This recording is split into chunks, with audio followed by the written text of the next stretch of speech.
It's day 47 of the Russian invasion of Ukraine.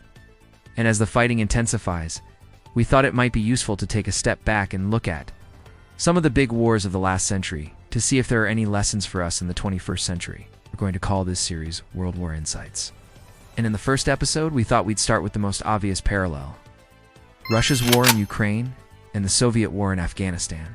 At the end of the 1970s, the Soviet Union was a sprawling, overextended empire. Its economy was stagnant, its population was discontented, and its political system was increasingly unstable. The country's leaders were looking for a way to rally the population around the flag and reassert Soviet strength on the world stage. They found that opportunity in Afghanistan. The government of Afghanistan had been overthrown by a group of radical Islamic students. The Soviets went in to restore order and protect the Afghan people from further bloodshed.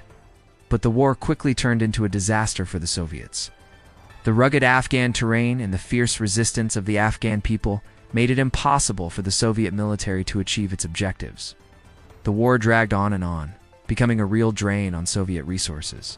It sucked in more and more troops and equipment, and it sapped the Afghan people's will to resist.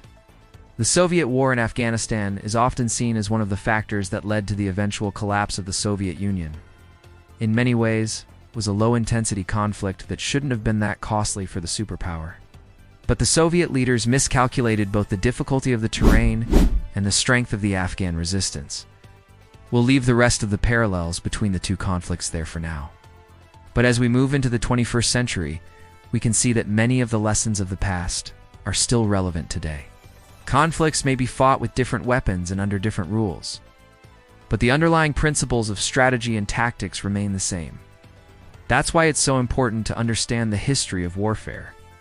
By studying past conflicts, we can learn how to avoid the mistakes of the past and how to better prepare for the challenges of the future.